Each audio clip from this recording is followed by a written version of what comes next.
Morning students, जैसा कि हम बीए पार्ट सेकेंड ईयर के पेपर फर्स्ट आहार एवं पोषण में सारे टॉपिक्स जो कर रहे हैं हमने जो यूनिट थर्ड शुरू कर रखा है। आज मैं आपको उसी कड़ी में पिछली वीडियो में मैंने आपको किशोरावस्था में पोषण के बारे में चर्चा करी थी। आज मैं आपको उसी कड़ी में गर्भावस्था में पोषण है वो कैसा होना चाहिए, यानी कि न्यूट्रिशन ड्यूरिंग प्रेगनेंसी, इसमें कैसा पोषण होना चाहिए, इसके बारे में आज हम चर्चा करेंगे। देखिए, जो स्वस्थ जो शिशु है ना, उसको जन्म देने के लिए उस माता का जो स्वस्थ रहना बहुत ही ज़रूरी होता है, क्योंकि अगर माता स्वस्थ रहेगी तभी जो स्वस्थ शिशु है वो जन्म लेता है। एक स्वस्थ माँ ही स्वस्थ शिशु को जन्म देने में सक्षम होती है। गर्भकालीन अवस्था में एक ही साथ 2 मानव शरीरों का पोषण होता है। जन्म से पूर्व जो 40 सप्ताह अर्थात 9 महीने तक शिशु जो है वो माँ के गर्भ में विकसित होता है और वह अपनी सभी जो पोषण संबंधी जो आवश्यकताओं की जो पूर्ति है वो माता पर ही उसकी निर्भर रहती है। अतः माता को मतलब ना केवल स्वयं के लिए बल्कि उसके गर्भ में जो पल रहे शिशु के लिए भी उसे पोषण प्राप्त करना होता है, अर्थात उसे गर्भस्थ शिशु की सभी पोषण संबंधी आवश्यकताओं की पूर्ति करनी पड़ती है। अतः गर्भवती माँ का जो आहार है वो ऐसा होना चाहिए जो उसे स्वयं के लिए तथा गर्भस्थ शिशु के लिए उसके सभी पोषक तत्वों से भरपूर हो। गर्भकाल में भोज्य पदार्थों की मात्रा और गुणवत्ता दोनों में वृद्धि करनी होती है।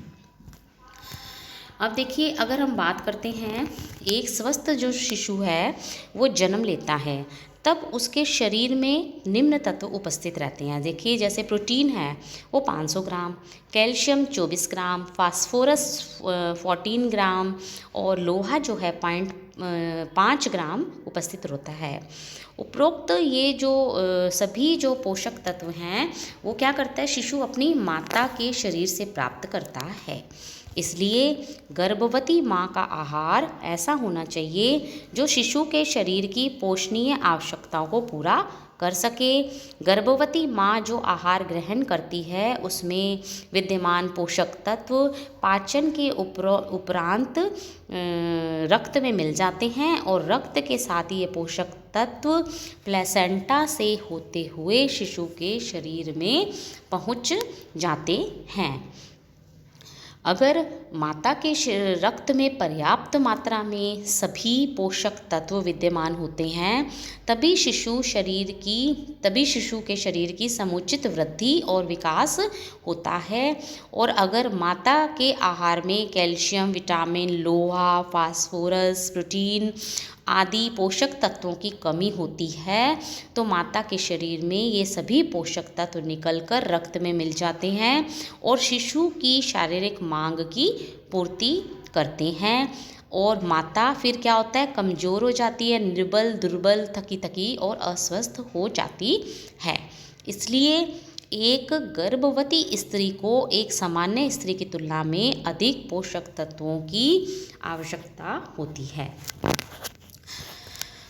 अब देखिए, जो हमारे जो ये हैं गर्भकालीन अवस्था में संतुलित और पोषक आहार होने से गर्भकालीन जो कठिनाइयां हैं वो भी कम हो जाती हैं और जो डिलीवरी है, प्रसव है, वो सामान्य होता है और गर्भस्थ शिशु की भी समुचित वृद्धि और विकास होता है। इसलिए गर्भस्थ शिशु के समुचित निर्माण और विकास के लिए आहार में पर्याप्त मात्रा में प्रोटीन, कार्बोहाइड्रेट, विटामिन और खनिज लवण उपस्थित होने चाहिए।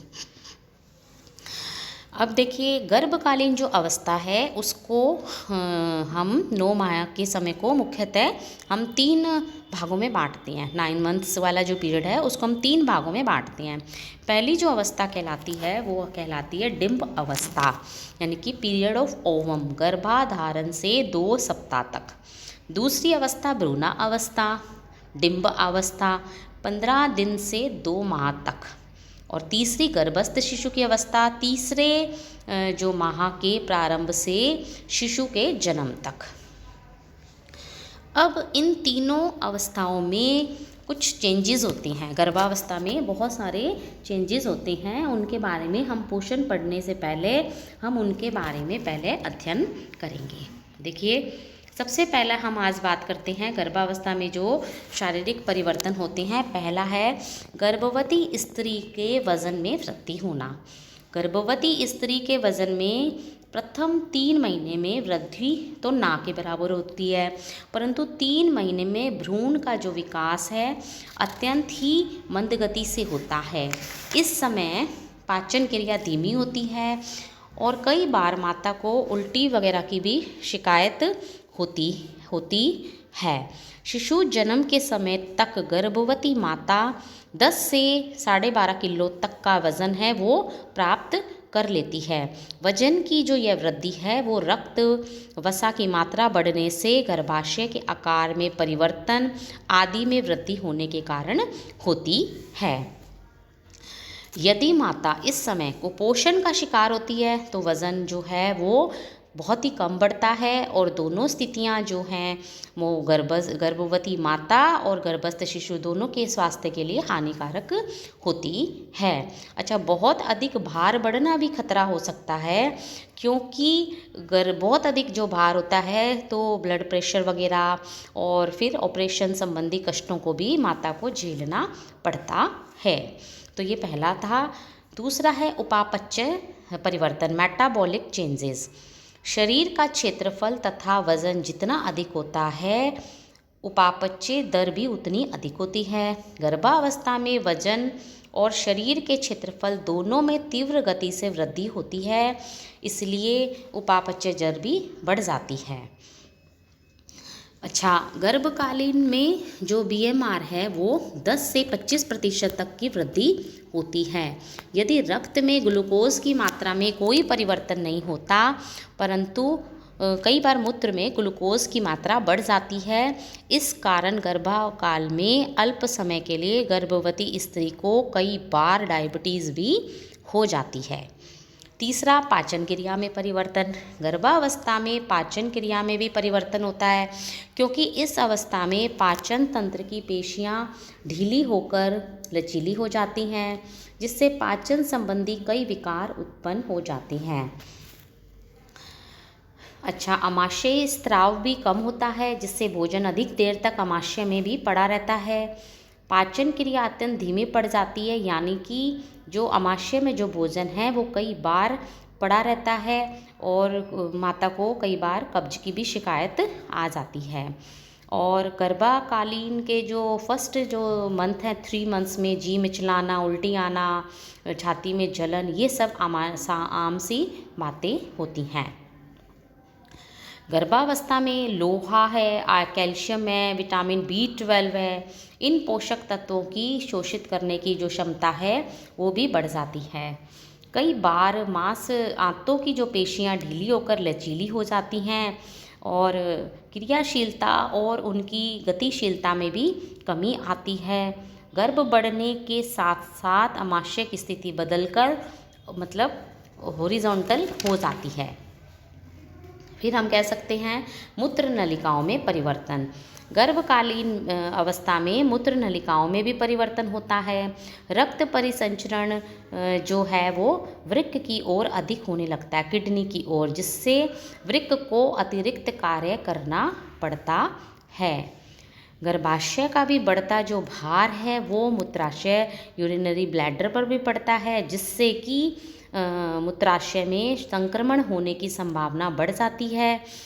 गर्भावस्था में के प्रारंभ में 2 से 3 जो मंथ हैं उसमें मूत्र उत्सर्जन की क्रिया में वृद्धि होती है। यह वृद्धि गर्भकालीन काल के अंतिम दिनों तक बनी रहती है। फिर है रक्त परिसंचरण में परिवर्तन।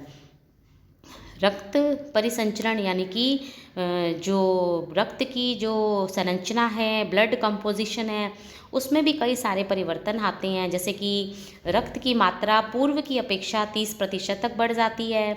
ब्लड प्लाज्मा के वॉल्यूम में वृद्धि हो जाती है। रक्त में हीमोग्लोबिन का प्रतिशत कम हो जाता है। WBC की संख्या में वृद्धि हो जाती है।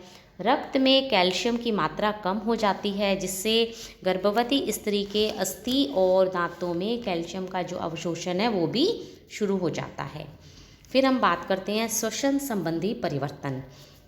गर्भावस्था में श्वसन दर और श्वसन क्रियाओं में भी परिवर्तन होता है। जैसे जैसे गर्भ का समय बढ़ता है और प्रसव का समय नज़दीक आता है, वैसे वैसे श्वसन क्रिया में उथलापन आने लगता है और गर्भवती माँ जो है वो उथली सांसें लेने लगती है। शरीर में ऑक्सीजन की मांग भी इस समय बढ़ जाती है और गर्भाशय का बढ़ता जो भार है वो डायाफ्राम पर पड़ता है, जिससे वह दब जाता है और कई बार श्वसन क्रिया में भी बाधा उत्पन्न होती है। फिर बात करते हैं हम हार्मोन्स में परिवर्तन।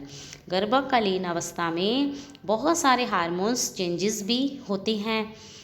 एड्रिनल ग्रंथियों से भी अधिक मात्रा में कॉर्टिकोस्टेरॉइड हार्मोन है, स्टीरोन हार्मोन निकलता है। इस हार्मोन के अत्यधिक स्रावन से उदर पर निशान बन जाते हैं। ऐसे भी उदर प्रदेश की पेशियों पर दीवारों में वृद्धि होने के कारण खिंचाव उत्पन्न होते हैं, जिससे लंबे लंबे गुलाबी रंग के जो निशान हैं वो भी बन जाते हैं। रक्त में प्रोजेस्टेरोन हार्मोन की उपस्थिति के कारण भी थोड़ी सी शैलो ब्रीथिंग, उथली सांस जो गर्भवती जो स्त्री है उसको आने लगती है। फिर है गर्भावस्था में कुछ नाड़ी संबंधी परिवर्तन भी होते हैं। इन परिवर्तनों के कारण गर्भवती स्त्री को थोड़ी सी नींद कम आती है और स्वभाव जो उसका जो नेचर है उसमें भी कई बार चिड़चिड़ापन आ जाता है। सुस्ती और आलस्य से भी कई बार वो वशीभूत होकर विश्राम करने लगती है। फिर है त्वचा में परिवर्तन। गर्भकालीन काल में गर्भ की त्वचा में भी परिवर्तन होते हैं। त्वचा जो है वो उस पर गाल, नाक, ऊपरी होठ, गर्दन पर भूरे रंग के धब्बे भी कई बार पड़ जाते हैं और जो पेट की त्वचा में भी यांत्रिक क्रिया के कारण खिंचाव होता है, जिसके कारण लंबी लंबी धारियों जैसे निशान बन जाते हैं। ये निशान नाभि के नीचे की ओर ज़्यादा होते हैं। गर्भकालीन में स्वेद ग्रंथियों और वसामय ग्रंथियों की भी क्रियाशीलता बढ़ जाती है, जिससे शरीर में अत्यधिक मात्रा में पसीना निकलता है। फिर आता है, हम बात करते हैं स्तनों में परिवर्तन। गर्भवती माता के स्तन में भी परिवर्तन होता है। उनका जो आकार है वो बढ़ जाता है। उनके रंग में भी परिवर्तन होता है। आकार में क्या होता है, वृद्धि हो जाती है, जिससे संयोजी ऊतक के तंतुओं का जो जाल है वो प्रभावित होता है। फिर है बात करते हैं हम उदर प्रदेश और श्रोणि जोड़ों में परिवर्तन।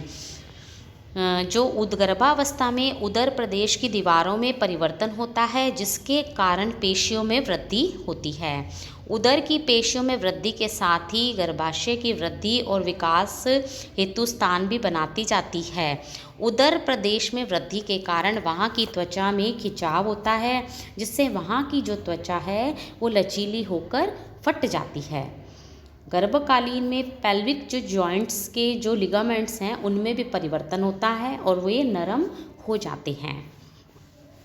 फिर हम बात करते हैं पेशियों और कंकाल तंत्र में परिवर्तन। गर्भावस्था में पेशियों और कंकाल तंत्र में भी परिवर्तन होता है।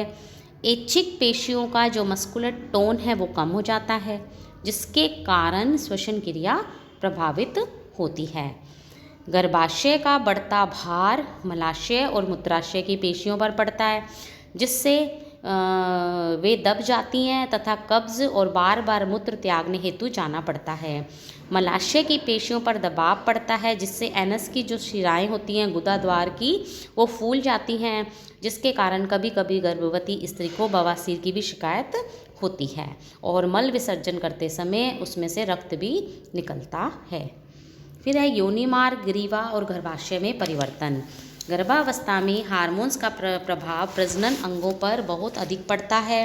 एस्ट्रोजन हार्मोन के कारण जो योनि मार्ग की श्लेष्मिक झिल्ली अधिक मोटी हो जाती है और योनि मार्ग की त्वचा के रंग में परिवर्तन होता है और वह नीली हो जाती है।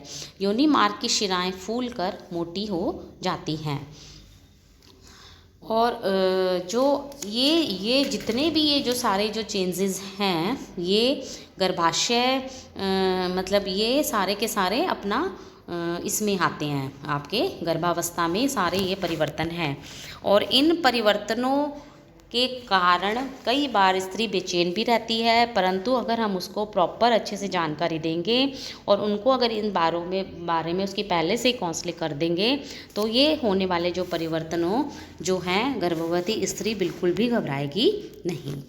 तो मेरे आप इस चैनल को लाइक और सब्सक्राइब करना भी ना भूलें और अपने नोट्स हैं वो कॉपी में भी बनाना ना भूलें। धन्यवाद।